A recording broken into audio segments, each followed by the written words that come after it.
그 사람, 마음이 전혀 끌리지 않는데도 아직같이 사는 이유가 뭐냐면 그냥 살아있는 자동이 책이니까. 살아있는 자동이 책이니까. 그 말을 들은 순간 세상이 멈췄다. 사랑이라고 믿어온 14년의 세월이 단 몇 초 만에 조롱과 계산으로 뒤바뀌는 소리를 들었다. 그녀는 상담실에서 웃으며 그 말을 내뱉었다. 나는 그 문을 열고 들어가기 전까지도 아내를 아직 사랑하고 있었다. 어쩌면 모든 비극은 그날 오후 우연히 닥치지 않은 문틈에서 시작됐는지도 모른다. 나는 그냥 걱정이 되어 찾았을 뿐이었다. 하지만 그 방 안에서 들은 말들은 내 안에 무언가를 영원히 부숴버렸다. 지금부터 내가 들려줄 이야기는 한 남자가 얼마나 무너질 수 있는지에 대한 기록이다. 그리고 동시에 어떻게 다시 일어설 수 있는지를 보여주는 이야기이기도 하다. 이건 단순한 이혼 이야기가 아니다. 믿음의 붕괴, 그리고 진심의 복구에 대한 이야기다. 나는 서울에 사는 44살의 남자 김민호다. 겉으로 보기엔 남부럽지 않은 삶을 살아왔다. 중견 건설사에서 구조 엔지니어로 일하며 매년 억 단위의 연봉을 받고 있고, 강남에 있는 18억짜리 아파트, 학군 좋은 지역, 대출 없는 2대의 차, 그리고 누구나 부러워할 아이 12살 아들 준서와 9살 딸 하윤. 나는 이 모든 게 행복이라는 이름으로 포장된 줄 알았다. 그리고 나의 아내 박지혜, 30대 후반임에도 여전히 날카로운 감각을 가진 마케팅 전문가. 그녀는 사회적으로도 가정에서도 인정받는 인물이었다. 우리가 함께한 시간은 어느덧 14년이 되었고, 나는 그 모든 시간을 진심으로 믿고 살아왔다. 하지만 6주 전 내 삶은 조용히 그리고 처참하게 무너졌다. 나는 지금부터 그 이야기를 아무 회피 없이 있는 그대로 이야기하려고 한다. 이건 단순한 불화나 서운함의 기록이 아니다. 한 인간의 믿음이 어떻게 산산조각 나는지를 보여주는 기록이며, 그 잔해 속에서 내가 어떻게 다시 서야 했는지를 말하고 싶다. 나는 경상북도의 가난한 시골에서 자랐다. 아버지는 3가지 일을 병행하며 가정을 꾸리셨고, 어머니는 이웃집 가사도우미 일을 하시며 손에 물이 마를 날이 없었다. 어릴 적 나의 기억은 늘 어둡고 눅눅했다. 부엌 식탁에 앉아 동전을 세며 전기세와 난방비 중 무엇을 먼저 낼지를 고민하던 어머니의 한숨, 학교 끝나면 알바를 가야 했던 나날들, 그리고 대학 등록금을 위해 밤새 2가지 일을 병행하며 공부했던 청춘. 나는 그때 다짐했다. 다시는 그런 불안정한 삶을 살지 않겠다고. 언제나 필요한 것을 선택하지 못하는 삶은 내 세대에서 끝내겠다고. 2010년 친구의 바비큐 파티에서 처음 지혜를 만났을 때 나는 마치 영화의 주인공이 된 듯한 기분이었다. 그녀는 단연 돋보였다. 예쁘고 세련됐고 말투는 자신감으로 넘쳐났으며 사람들의 이목은 자연스럽게 그녀에게 모였다. 그녀는 태양처럼 빛났고 나는 감히 그 빛을 가까이서 느낄 수 있다는 사실만으로도 황홀했다. 그녀는 마케팅 코디네이터로 일하며 이미 연봉도 높은 편이었고, 대화 중간중간에서 풍겨나오는 식견과 자기관리 능력은 인상 깊었다. 우리는 8달의 연애 후 결혼을 약속했다. 그녀가 좋다 하고 한 모든 것들을 해주고 싶었고, 나는 오히려 그녀에게 맞춰지는 삶이 자랑스러웠다. 하지만 지금 생각해보면 그 시작부터 곳곳에 작은 경고음이 있었는지도 모른다. 내가 링크드인에 승진 소식을 올린 뒤 그녀의 관심이 갑자기 증가했던 일. 전 남자친구는 돈은 없었지만 열정적이었다며 나를 비교했던 말. 그리고 내 옷차림이나 차가 그녀가 원하는 사회적 이미지에 어울리지 않는다며 돌려 말하던 그가시 돋친 충고들. 그때의 나는 너무 들떠 있었고 너무 이기적인 기쁨에 도취돼 있었다. 내가 가진 모든 것 중 가장 눈부신 존재가 바로 그녀라고 믿었기 때문에. 경상도 시골 출신의 소년이 서울 강남에서 성공한 여자를 아내로 맞이했다는 그 자부심이 모든 불편한 징후를 눈감게 만들었다. 그러던 어느 평범한 수요일, 서울시 대형 교량 보강 프로젝트를 예정일보다 이틀 먼저 끝내며 회사에 수십억 원의 예산을 절감해준 공로로 조기 퇴근을 허락받았다. 며칠 뒤면 결혼기념일이라 지혜가 계속 힌트를 주던 강원도의 와이너리로 깜짝 여행을 준비해 볼 생각이었다. 마침 오후 1시 반, 아파트 단지로 들어서던 순간 나는 오늘이 아주 특별한 하루가 될 것이라는 걸 전혀 예상하지 못했다. 내가 그 문틈 사이로 듣게 된 한 문장. 난 단 한 번도 남편에게 매력을 느낀 적이 없어. 그 순간 숨이 멎었다. 내 인생도 함께 정지되었다. 오후 1시 반쯤 나는 회사에서 조기 퇴근해 아파트 단지에 도착했다. 하얀색 제네시스 SUV. 작년 내 생일에 지혜가 선물한 차가 익숙하게 눈에 들어왔다. 그녀는 요즘 일주일에 3번 재택근무를 하고 있었기에 그 시간에 집에 있는 건 자연스러운 일이었다. 오늘은 간단히 점심이라도 함께하며 다가오는 결혼기념일에 맞춘 작은 힌트를 건네려 했다. 단지를 지나 현관으로 향하던 중 베란다 쪽에서 들려오는 지혜의 목소리에 걸음을 멈췄다. 평소와 달리 감정을 숨기지 않은 목소리, 말투에는 알 수 없는 냉소가 배어 있었다. 처음엔 단순한 전화 통화라 여겼지만 이내 느껴졌다. 그 대화는 결코 가볍지 않았다. 아니에요. 유 박사님, 아직도 이해 못하시겠어요? 지혜의 말투엔 조롱에 가까운 웃음이 묻어 있었다. 그녀는 지난 1년간 상담을 받아왔다. 존재론적 불안이니 창의적 갈증이니 하는 단어들을 입에 올렸고 나는 그럴 수도 있지 하며 상담비를 아무 의심 없이 내줬다. 상담을 다녀온 날엔 한결 여유 있어 보였고 가끔은 오히려 더 다정하게 나를 대하기도 했기에 그 과정이 우리 관계에 도움이 되고 있다고 굳게 믿고 있었다. 하지만 지금 그 믿음은 단숨에 무너졌다. 저 민우한테 진심으로 가까워진 적은 없어요. 그냥 편하고 안정적이니까 결혼한 거죠. 조건이 맞았달까요? 실용적인 선택이었어요. 그 순간 세상이 조용히 갈라지는 소리가 들리는 듯했다. 심장은 요동쳤고 손끝의 감각이 사라졌다. 나는 문 손잡이를 쥔 채 차마 안으로 들어갈 수 없었다. 그녀는 말을 이었다. 다 연기였죠. 칭찬도 다정한 말도 사랑해라는 말도 그땐 그게 필요한 타이밍이었으니까요. 잠시 웃은 뒤 낮은 목소리로 속삭이듯 말했다. 왜 아직도 같이 사냐고요? 집 때문이죠. 차도 있고 휴가도 있고 아이들 학비도 있고 그걸 내가 어떻게 혼자 감당해요? 그 말들 속엔 아무 망설임이 없었다. 단순한 불평이 아니었다. 차곡차곡 쌓인 계산과 결론. 나는 그제야 그녀가 오랫동안 마음속에서 그려온 하나의 시나리오를 듣고 있음을 직감했다. 그 순간 유 박사로 보이는 상대가 뭔가를 대답한 모양이었다. 지혜는 고개를 끄덕이듯 작게 웃었다. 그 사람 정말 편해요. 집안일 다 하고 잔디도 정리하고 쓰레기 정리까지 다 하죠. 돈 관리도 잘하고요. 말하자면 가정부 같아요. 근데 차이점은 돈을 안 줘도 된다는 거죠. 나는 차마 믿기 어려운 말을 듣고 있음에도 몸 하나 움직이지 못했다. 그녀의 말 한마디 한마디가 날카로운 송곳처럼 내 자존심을 천천히 찔러 들어왔다. 그 사람을 떠난다고요? 그건 미친 짓이죠. 요즘 믿을 만한 남자 찾기 얼마나 힘든데요? 내가 뭘 해도 그 사람은 항상 내 발밑만 보고 있어요. 그녀의 말투엔 연민조차 없었다. 오히려 권태와 확신만이 남아 있었다. 지루하기는 지옥 같지만 생활비는 꼬박꼬박 들어오니까요. 이 상담도 그냥 내가 이 회색 인간이랑 사는 무료함 때문에 버티려고 오는 거예요. 회색 인간, 그게 내가 그녀 눈에 비친 모습이었다. 색이 없고 향도 없고 감정조차 없는 존재. 14년 동안 나는 그저 그렇게만 보였던 것이다. 아내를 위해 밤낮 없이 일하며 쌓은 세월이 그녀의 언어 안에선 단지 쓸모있는 무채색 배경에 불과했다. 나는 더 이상 나왔어라는 인사조차 꺼낼 수 없었다. 그 순간 내 안에서 뭔가 완전히 꺼져버렸기 때문이다.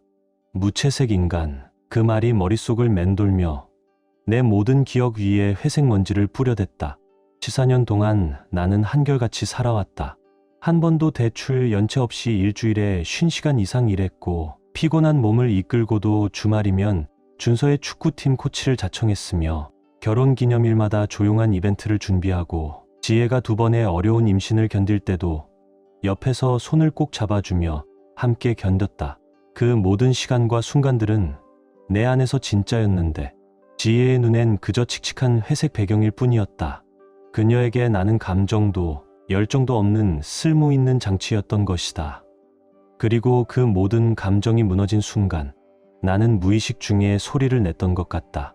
입 밖으로 흐느낌인지 신음인지 모를 소리가 새어나갔고 그때 베란다 문이 열리며 지혜의 시선이 내게 꽂혔다.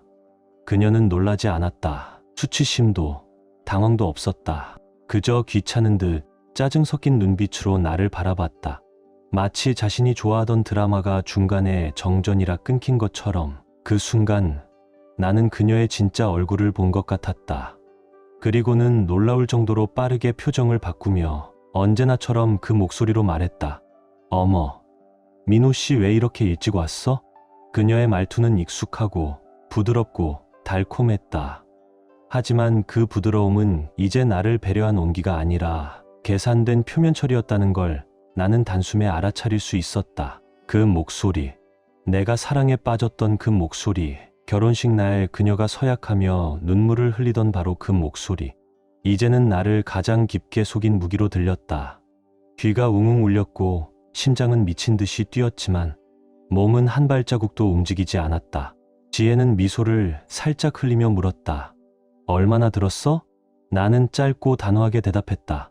충분히. 그리고 덧붙였다. 변명하지 마. 내가 들어야 할 건 다 들었으니까. 나는 그녀의 대답을 기다리지 않고 돌아섰다. 계단을 내려가며 그녀가 내 이름을 부르며 쫓아오는 소리가 들렸지만 나는 그 소리에 반응하지 않았다.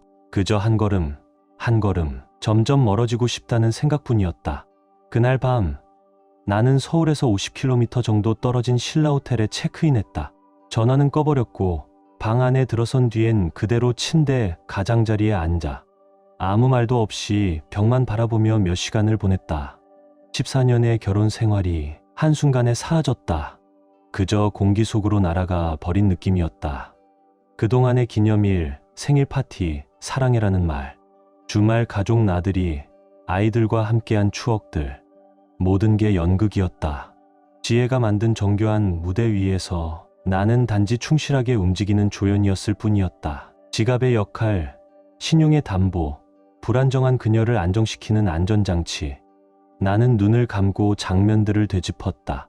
결혼식 날, 서약 중 눈물을 훔치던 지혜, 준서가 태어나던 밤, 분만실 밖에서 내 손을 꼭 잡고 당신을 더 사랑하게 됐어라고 말하던 그녀, 작년 크리스마스에는 내가 갖고 싶어 했던 시계를 건네며 세상 최고의 남편에게 특별한 선물을 주고 싶었어라며 웃던 얼굴, 그 웃음마저 계산된 연출이었을까? 내가 기뻐하는 그 순간이 그녀에겐 자신이 만든 캐릭터를 성공적으로 연기했다는 만족이었을까? 그 시계 500만 원짜리였다. 그녀에게 있어선 살아있는 자동이체기에게 줄 만한 합리적인 투자였던 걸까? 그 생각이 떠오르자 속이 뒤틀리는 느낌이었다. 감정이 아니라 존재 자체가 부정당한 기분. 사랑하지 않는다는 것이 아니라 애초에 한 번도 사랑한 적이 없었다는 고백. 그 고백은 사람의 심장을 찢는데 충분했다. 자정이 넘은 어느 순간 나는 결국 핸드폰을 다시 켰다. 지혜에게서 온 부재중 전화는 27통, 문자 메시지는 43개였다. 오해했어. 제발 집에 와줘. 너무 과민 반응하는 거 아니야? 그 모든 문자는 나를 불쌍한 사람처럼 만들고 있었지만 나는 그 누구보다 더 정확히 그 목소리 뒤의 의도를 알고 있었다. 그녀는 들켰다는 사실에 당황한 것이 아니라 계획이 어긋났다는 것에 화가 났을 뿐이었을 것이다. 나는 그 모든 메시지를 무시하고 대학 시절부터 알고 지낸 친구 최승민에게 전화를 걸었다. 그는 내 인생에서 가장 침착하고 판단력 있는 사람이었다. 밤늦은 시간이었지만 두 번째 벨이 울리기도 전에 그가 전화를 받았다. 민우야, 무슨 일 있어? 나는 말문이 막혀 있다가 간신히 입을 뗐다. 아니야, 진짜 아니야. 목소리가 흔들렸고 숨이 거칠어졌다. 모든 게 다 망가졌어. 그는 아무 말 없이 내 말을 다 들어주었다.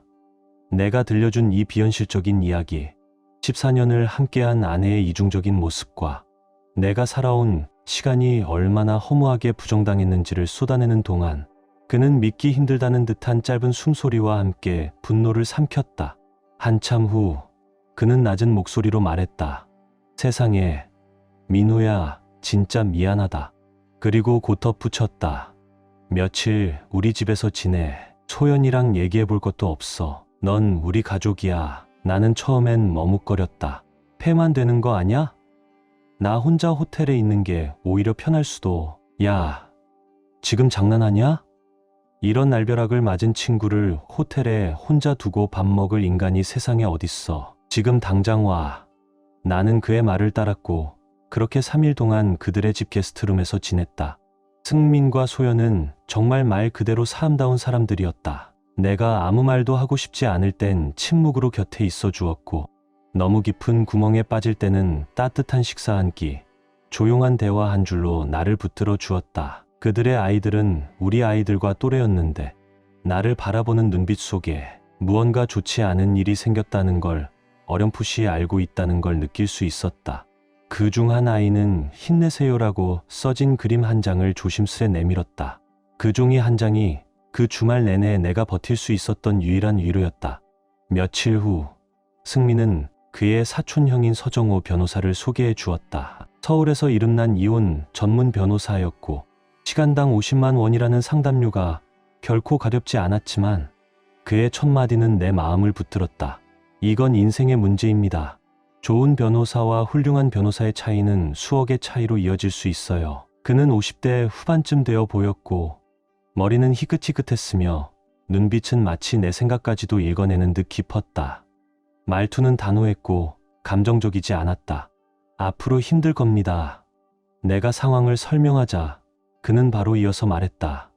하지만 당신에겐 한 가지 결정적인 이점이 있어요. 상대가 어떤 사람인지 아주 정확하게 알고 있다는 거죠. 토요일, 지혜가 요가 수업과 강남 브런치 모임에 나간 틈을 타 나는 조용히 집으로 돌아갔다. 집 몇 가지 중요한 서류들, 그리고 할아버지에게 물려받은 오래된 시계를 챙겼다. 그 시계는 내 삶에서 그녀와 아무 연관 없는 가장 순수하고 소중한 유산이었다. 나는 쪽지 하나 남기지 않았다. 그녀가 궁금해하도록 내버려 두었다. 집 안은 이상하게 낯설게 느껴졌다. 가구도 벽지도 사진도 모두 너무 인위적으로 보였다. 벽에 걸린 가족 사진들은 이제 와서는 진심이 아닌 무대 장치처럼 보였다. 그녀가 조용히 그리고 오랫동안 조립해온 하나의 거대한 인생 연극 무대. 침실로 들어가 그녀의 화장대 앞에 멈춰 섰다. 그 위에는 내가 지난 수년간 기념일마다 정성스레 모아 선물한 보석들이 놓여 있었다. 결혼 기념일의 다이아몬드, 생일의 진주, 그리고 아무 때나 웃게 해주고 싶어 건넸던 사파이어. 그것들은 내가 아껴 쓰며 만든 선물이었고 점심을 건너뛰고 차비를 아껴가며 준비한 정성의 결정체였다. 하지만 이제는 아무 의미도 없어 보였다. 나는 그것들을 전부 남겨두고 나왔다. 그녀와 연결된 어떤 것도 더 이상 나의 공간에 들어오는 걸 원하지 않았다. 다행히 그 주말 아이들은 지혜의 부모님 댁에 가 있었다. 나는 그 시간 동안 아이들에게 어떻게 설명해야 할지, 무엇을 말해야 상처를 덜 주게 될지 수없이 생각하며 벽만 바라보았다. 12살, 9살, 그 나이의 아이들에게 우리 가족이 거짓 위에 세워졌다는 걸 어떻게 설명할 수 있을까? 다음 날 오후 나는 아이들을 동네 공원에서 만났다. 가을이 깊어가는 서울의 하늘은 맑았지만 내 마음은 흐림이었다. 지혜는 아이들에게 아빠가 혼자 생각할 시간이 필요하다고만 말했다고 했다. 그래서일까? 아이들은 두려움보다는 혼란에 잠긴 얼굴을 하고 있었다. 다행이라면 다행이었다. 어른들의 감정이 아이들에게 그대로 전해지는 세상에서 아직은 모든 걸 모르는 그 순수함이 안쓰럽게도 고마웠다. 항상 생각이 깊고 조숙한 큰아들 준서가 조심스럽게 입을 열었다. 아빠, 우리도 이혼하는 거야? 태연이네처럼. 그 말에 나는 숨이 멎는 것 같았다. 이혼이라는 단어가 초등학생의 입에서 그렇게도 가볍게 나올 수 있다는 현실에 세상이 더 잔인하게 느껴졌다. 그 옆에 앉은 하윤이는 아직 동화 속에 사는 아이 같았다. 작은 손을 꼭 모은 채 커다란 눈망울로 나를 바라보며 물었다. 아빠, 언제 다시 집에 와? 그 아이는 아직도 안아주면 모든 게 괜찮아지는 세상을 믿고 있었다. 그 믿음을 깨야 한다는 사실이 내 가슴을 찢어 놓았다. 나는 최대한 부드럽고 조심스럽게 입을 열었다. 엄마랑 아빠는 지금 조금 떨어져서 생각할 시간이 필요한 거야. 하지만 하나는 분명히 말할 수 있어. 엄마랑 아빠는 너희를 세상 누구보다도 사랑해. 그리고 이건 절대로, 정말 절대로 너희 잘못이 아니야. 진심이었다. 하지만 그 진심조차도 아이들이 이해할 수 있을지는 알 수 없었다. 엄마는 아빠를 단 한 번도 사랑한 적 없었단다. 그냥 아빠가 만들어준 삶이 필요했을 뿐이야. 이런 말을 그대로 전한다면 아이들의 세상은 더 무너질 게 뻔했다. 어른의 진실이 항상 아이에게는 상처가 되니까. 준서는 내 얼굴을 뚫어지게 바라보다가 조용히 물었다. 근데 아빠, 다시는 안 오는 거지? 나는 그 아이에게 감정에도 거짓말을 하고 싶지 않았다. 그래, 준서야. 아빠는 다시는 그 집으로 돌아가지 않을 거야. 그 말이 끝나자마자 하윤이의 눈에서 굵은 눈물이 뚝뚝 떨어졌다. 입을 떼지도 않고 소리조차 내지 않았다. 그저 어린 얼굴 위로 조용히 흐르는 눈물. 나는 두 아이를 힘껏 끌어안았다. 작고 따뜻한 몸, 익숙한 샴푸 향. 그 속에서 나는 진짜 가족을 느꼈다. 그 순간 확신했다. 이 사랑만큼은 진짜라는 것. 지혜의 모든 거짓과 연기 속에서도 내가 아이들에게 쏟아온 이 마음만큼은 내 인생에서 가장 순수하고 가장 진실된 것이었다. 아빠가 약속할게. 나는 아이들의 머리를 쓰다듬으며 말했다. 아빠는 언제나 너희를 볼 거고 사랑하는 마음은 절대 변하지 않아. 무슨 일이 있어도 그건 변하지 않아. 그 약속은 모든 게 무너져 내리는 세계 속에서 내가 지킬 수 있는 마지막 진심이었다. 며칠 후 지혜는 마침내 깨달았다. 내가 단순히 화가 나서 잠시 떠난 게 아니라는 걸. 그리고 그때부터 본격적인 공세가 시작됐다. 처음엔 감정에 호소하는 문자들이었다. 그건 그런 의미가 아니었어. 그냥 상담 중에 감정을 풀었을 뿐이야. 누구나 상담할 땐 과장해서 말하잖아. 모든 걸 과장된 표현으로 축소시키려 했다. 그러나 나는 그 어떤 답장도 하지 않았다. 그 후 그녀의 말투는 점점 공격적으로 바뀌었다. 지금 단순한 오해로 가족을 망치고 있어. 아이들이 상처받고 있어. 넌 정말 이기적이야. 그녀는 죄책감을 유도하며 나를 흔들려 했다. 하지만 나는 더 이상 흔들릴 여지도 이유도 없었다. 그마저 무시하자 지혜는 회사에까지 찾아왔다. 서울 한복판 회사 로비에서 눈물로 범벅된 얼굴로 소리를 질렀고 결국 보안팀이 그녀를 제지해야 했다. 그 일로 상사인 이 팀장님에게 불려갔다. 그는 사생활에 철저한 사람이라 얼굴에 불편한 기색이 역력했다. 나는 짧게 요약하며 조용히 설명했다. 의외로 그는 고개를 끄덕이며 말했다. 필요한 시간 다 쓰세요. 상황만 공유해 주세요. 그리고는 아주 드물게 감정을 섞은 말까지 덧붙였다. 내 첫 번째 아내도 비슷한 짓 했었지. 가장 잘한 일은 그때 그냥 떠난 거였어. 그녀는 이제 내 부모님을 찾아가기 시작했다. 엄마에게 전화를 걸어 민호가 상담 내용을 오해했다고, 가족을 단순한 오해로 무너뜨리고 있다고 말했다. 얼마 지나지 않아 엄마에게서 전화가 왔다. 민호야, 지혜가 그러는데 너 혹시 중년의 위기 같은 거니? 나는 차분하게 물었다. 엄마, 지혜가 내가 뭘 정확히 들었는지 단어 하나하나까지 그대로 말했어? 아니, 그냥 오해라고만. 그럼 물어봐. 정확히 무슨 말을 했는지 그대로 반복해보라고 해봐. 그 다음에 다시 전화해. 그 이후 엄마는 더 이상 그 주제로 전화하지 않았다. 며칠 후 이번엔 아버지에게서 전화가 걸려왔다. 엄마랑 나는 내 편이다, 민호야. 무슨 일이든 필요하면 말해. 짧고 투박한 말투, 강한 억양. 늘 그랬듯 아버지는 말보다 행동으로 신뢰를 보이는 분이었다. 그 말 한마디 안에 세상의 어떤 긴 해명보다 단단한 믿음이 담겨 있었다. 나는 따로 설명을 듣지 않아도 알 수 있었다. 지혜가 결국 내가 들은 그 말들을 부모님께 털어놓았고, 그 말이 얼마나 편파적이고 일방적인지 부모님은 단번에 간파했을 것이다.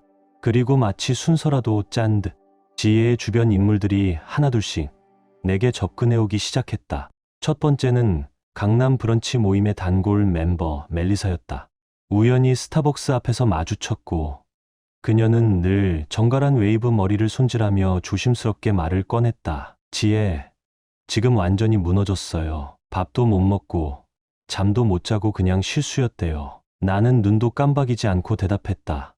실수요? 목소리는 낮았지만 안에 담긴 분노는 쉽게 감춰지지 않았다. 14년 동안 감정과 관계를 연기하면서 가정을 재정적 수단으로 이용한 게 상담 중 흔히 나오는 실수입니까? 멜리사는 당황한 듯 고개를 숙였다. 그냥 양쪽 얘기를 다 들어봐야 하지 않을까요? 중얼거리며 급히 커피를 남긴 채 자리를 떴다.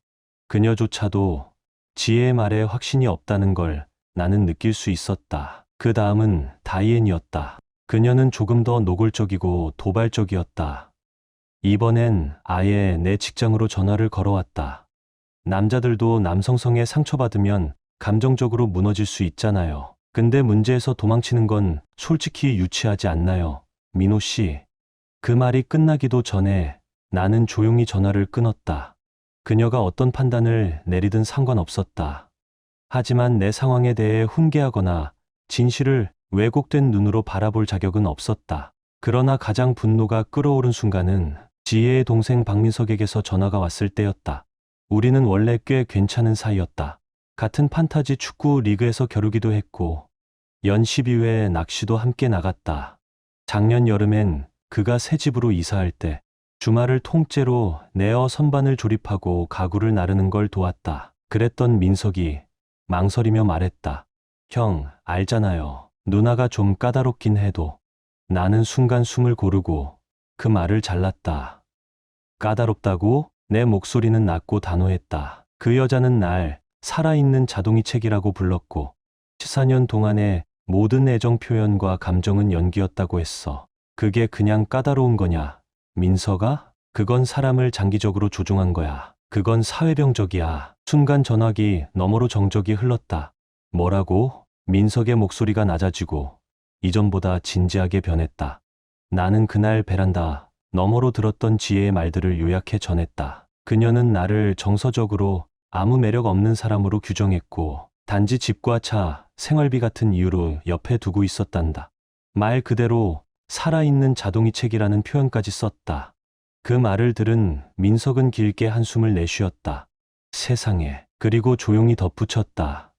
누나는 우리한텐 형이 집안일 안 도와서 좀 다투는 걸 우연히 들었다고 했어요. 그 말이 끝났을 때 민석은 길게 한숨을 내쉬며 중얼거렸다. 세상에. 그리고는 작게 이어 말했다. 누나는 우리한텐 형이 집안일 안 도와서 좀 다투는 걸 우연히 들었다고 했어요. 나는 더 이상 감정을 억누르지 않았다.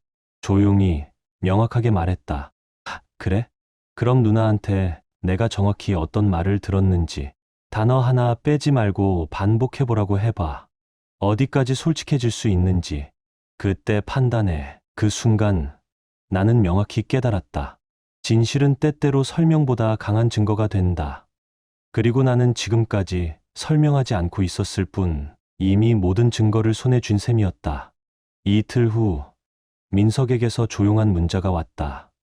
형, 말 믿어. 미안해. 단 한 문장이었다. 하지만 그 안엔 민석이 겪은 혼란과 후회, 그리고 형을 향한 조용한 지지가 고스란히 담겨 있었다. 그 이후로 그는 지혜와 연락을 끊은 듯 했다. 어떤 말도 없었지만 그 침묵이 오히려 더 강한 편임을 말해주고 있었다. 지혜는 그 후 3주 동안 무려 78명에 이르는 사람을 동원해 나에게 접근했다. 가족, 친구, 회사 동료, 하윤이 발레 선생님, 심지어 잔디를 깎아주던 아저씨까지. 패턴은 똑같았다. 지혜가 무너졌어요. 단순한 오해 아닌가요? 이 정도는 누구나 상담에서 과장할 수 있잖아요. 말의 포장만 다를 뿐 의도는 하나였다. 문제를 축소하고 내 반응을 과민으로 몰아가는 것. 가장 황당했던 건 우리가 크리스마스와 부활절에나 잠시 들르던 교회의 박신부님까지 지혜가 찾아갔다는 것이었다. 며칠 뒤 박신부님은 나를 따로 불러 조심스레 말했다. 하느님은 모든 것을 용서하십니다. 민호 씨, 당신도 그렇게 할 수 있지 않을까요? 나는 조용히 단호히 대답했다.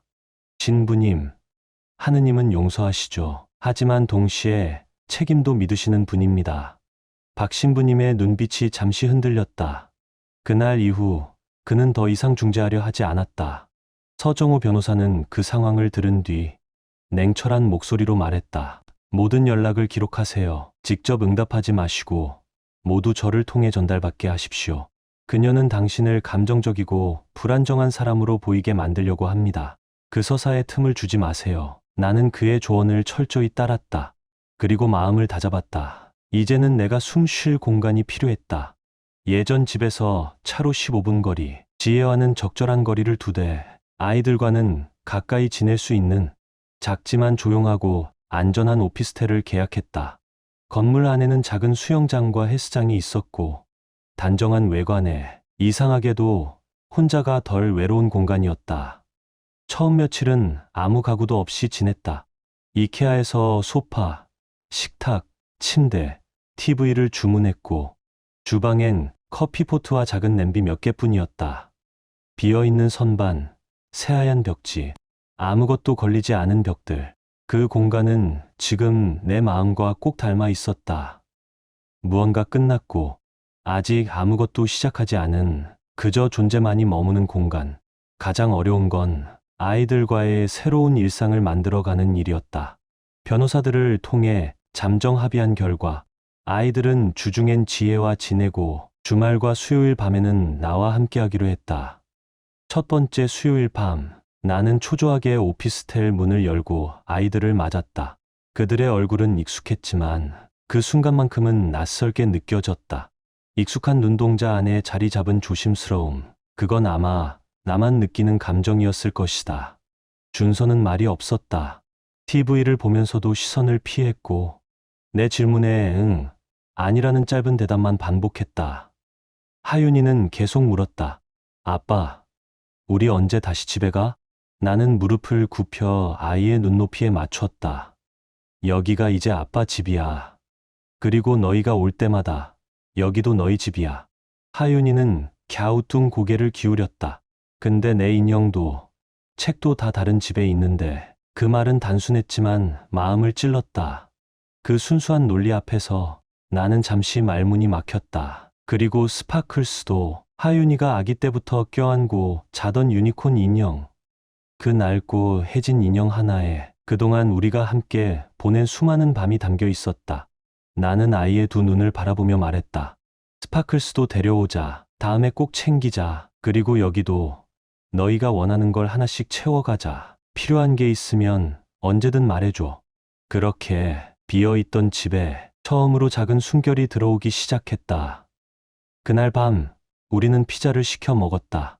TV는 아직 설치되지 않아 노트북으로 영화를 봤고 셋이 나란히 소파에 앉아 있다가 그대로 잠이 들었다. 나는 아이들을 조심스럽게 안아 침대에 눕혔다. 준서의 공룡 이불과 하윤이의 유니콘 이불은 내가 새로 준비한 것들이었다. 그 이불이 그들에게도 나에게도 짧지만 따뜻한 위로가 되어 주었다. 담요를 덮어주던 순간 하윤이가 잠결에 속삭였다. 아빠. 응, 우리 공주. 엄마가 요즘 많이 울어. 그래, 아빠도 알고 있어. 엄마가 아빠가 우리 안 사랑한대. 나는 숨이 멎을 것 같았다. 그건 사실이 아니야. 하윤아, 아빠는 너희 둘을 세상 그 누구보다 사랑해. 그건 절대로 변하지 않아. 그 아이는 고개를 살짝 끄덕이며 다시 잠들었다. 엄마한테도 그렇게 말했어. 나는 한참 동안 아이들 곁에 앉아 있었다. 그들의 조용한 숨소리 속에서 나는 내가 아직 살아있다는 걸 느꼈다. 시간이 조금 흐르고 세 번째 수요일쯤 되자 분위기는 조금씩 나아졌다. 아이들 방엔 포스터가 붙었고 장난감도 옮겨왔다. 우리는 아빠 집에서 직접 피자 만들어 먹기 같은 작은 일과를 만들었다. 준서도 점차 마음을 열기 시작했다. 태양계 모형 만드는 과학 프로젝트 이야기를 신나게 설명했고 나는 그 진지한 얼굴을 보며 속으로 미안함과 다짐이 교차했다. 나는 여전히 회사를 다녔고 일과 후엔 헬스장에 들렀다가 텅 빈 오피스텔로 돌아왔다. 식사를 자주 거르고 잠도 깊지 않았다. 한 달 반 만에 7kg이 빠졌고 거울 속 내 얼굴은 낯설 정도로 변해 있었다.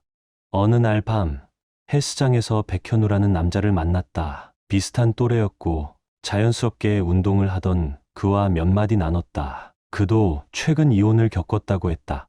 시간이 지나면 나아져요. 지금은 지옥 같아도 결국엔요. 그의 말은 꾸밈없고 단단했다. 나는 고개를 끄덕였다. 복수엔 관심 없어. 아이들과 내 삶을 지키는 게 우선이야. 처음엔 다 그렇게 생각하죠. 그는 씁쓸하게 웃으며 말했다. 근데 어느 순간 나도 생각했어요. 그 사람이 싫어하는 색으로 집 외벽을 칠해볼까? 그런 유치한 생각들. 그 순간 나도 모르게 웃음이 새어나왔다. 몇 주 만에 처음 웃어본 것 같았다. 그날 밤 나는 오랜만에 중고 카메라 사이트를 열었다. 대학생 때 내 사진이 전시회에 걸렸던 그 기억이 떠올랐다. 지혜는 그걸 귀여운 취미라고 말했고 그 말 이후 내 카메라는 옷장에 들어가 사라졌다. 이제는 다시 찾고 싶었다. 잃어버린 내 모습을.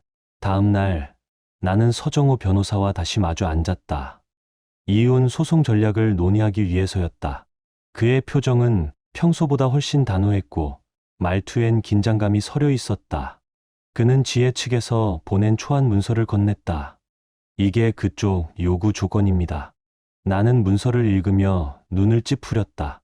집 지혜 단독 소유 주장, 양육권 전부 지혜에게, 양육비 월 400만 원, 위자료 월 350만 원. 이게 말이 됩니까? 목이 메었다. 내가 감정적으로 무너질까 봐 조심스러웠지만 말도 안 되는 조건이었다. 서 변호사는 고개를 끄덕이며 말했다. 달을 겨냥하고 별에 착륙하는 전략입니다. 우리도 강하게 대응할 겁니다. 나는 침착하게 물었다. 우리는 어떻게 맞서죠? 우리는 이렇게 갑니다. 집은 매각 후 수익 5,050점. 양육권은 공동, 양육. 양육비는 소득 비율에 따른 표준 계산. 위자료는 지혜 씨가 일할 수 있는 능력이 있고 경력도 있으니 지급할 이유가 없다는 입장입니다. 나는 그 말을 들으며 14년의 세월이 이렇게 조목조목 나눠지고 숫자로 분해되는 현실이 씁쓸했다. 서 변호사는 말을 이었다. 한 가지 더 있습니다. 상대 쪽에서 당신이 별거 이후 정신적으로 불안정하다고 주장하고 있습니다. 순간 혈압이 솟구쳤다. 정신적으로 불안정하다고요? 누가 누구한테? 예상했습니다. 그쪽은 감정적으로 불안정한 사람이라는 프레임을 짜고 있어요. 그래야 아이들을 지킬 자격이 자신들에게 있다는 서사를 완성할 수 있으니까요. 나는 이를 악물며 말했다. 그럼 우리는 어떻게 반격하죠? 첫째, 모든 메시지와 통화를 문서화하세요. 둘째, 정신건강 평가를 받으세요. 지금부터는 모든 행동이 기록되고 해석될 수 있습니다. 나는 고개를 끄덕였다. 억울했지만 이 판에서는 감정이 아니라 증거가 중요했다. 그날 밤 나는 잠을 이루지 못했다. 오피스텔 천장에 비친 물때와 균열을 세며 누워 있었고 브랜든이 했던 말이 떠올랐다. 결국엔 복수하고 싶어져요. 나도 지금 그 지점에 와 있는 걸까? 하지만 나는 여전히 믿고 싶었다. 이건 복수가 아니라 정이라는 것을. 지혜는 아직도 집을 가지고 있고 아이들과 더 많은 시간을 보내고 있고 심지어 피해자인 척 연기를 하고 있다. 그리고 그 위선 속에서 더 많은 것을 요구하고 있었다. 그건 개인의 탐욕을 넘어서 시스템을 이용한 공격이었다. 그때 나는 스스로에게 말했다. 이건 복수가 아니다. 이건 정의다. 정당한 대가를 치르게 하는 것. 시간이 조금 더 흘러 별거 3개월이 되었을 무렵 예상치 못한 일이 벌어졌다. 그날 밤 나는 아이들과 오피스텔에서 저녁을 먹고 있었다. 스파게티와 미트볼. 내가 큰 사고 없이 만들 수 있는 몇 안 되는 요리였다. 테이블 위엔 케첩 자국, 아이들의 웃음소리, 그리고 잠시나마 정상적인 가족의 감각이 있었다. 그 순간 나는 진짜 아빠로서 아이들 곁에 있다는 것을 실감했다. 그런데 그 밤은 조용히 끝나지 않았다. 초인종이 울렸다. 2주 후 우리는 법원에서 첫 예비 심리를 가졌다.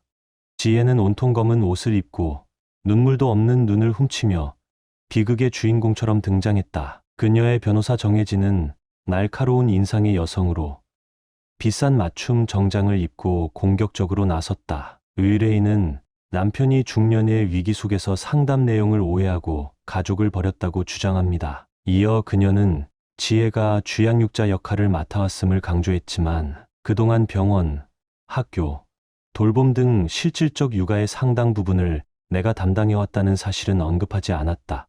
서정우 변호사는 차분하면서도 단단한 목소리로 반박했다. 의뢰인은 아내가 지난 14년간 남편에게 매력을 느낀 적 없었고 재정적 안정을 위해 결혼했다는 고백을 직접 들었습니다. 현재는 남편을 정서적으로 불안정한 사람으로 몰아가며 아이들과의 관계까지 훼손하고 있습니다. 이어 그는 이렇게 덧붙였다.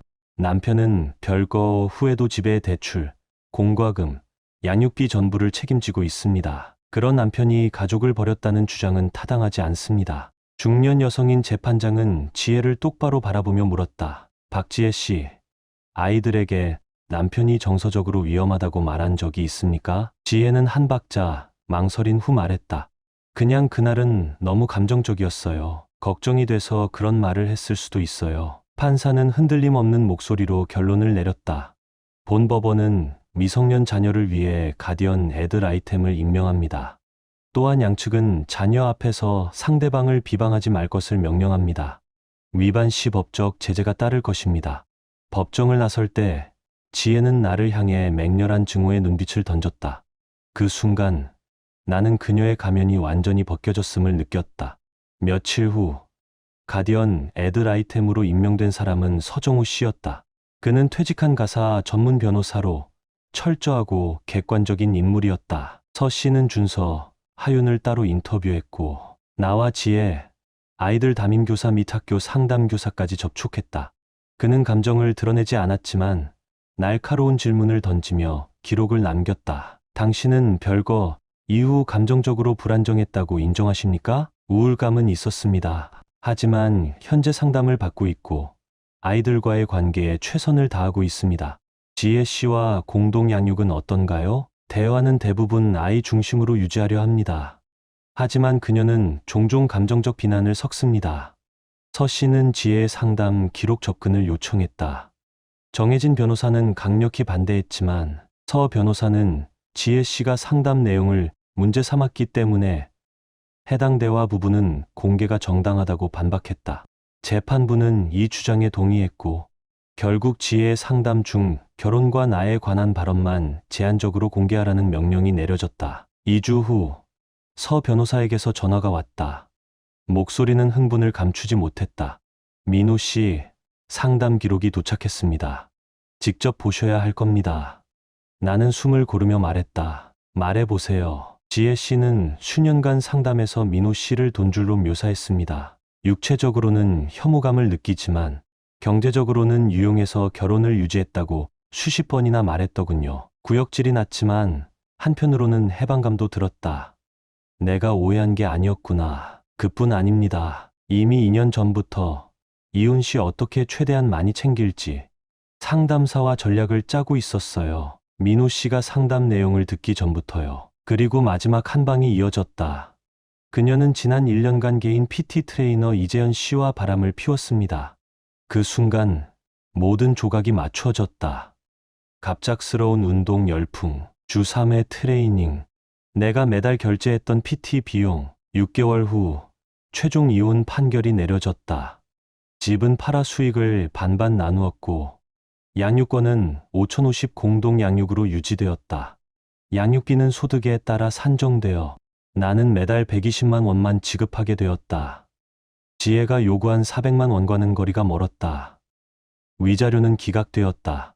판사는 지혜의 불성실한 혼인 태도를 근거로 들었다. 퇴직연금 약 3억 8천만 원도 온전히 내 소유로 남았다. 게다가 지혜는 내 법률 비용 중 2천만 원을 부담하라는 명령을 받았다. 그러나 진짜 복수는 금전이 아니었다. 그녀가 공들여 만든 이미지와 세계가 무너지는 것을 보는 것이었다. 상담사 유상우 박사는 상담 기록 유출과 윤리 위반 혐의로 면허위원회의 조사를 받게 되었다.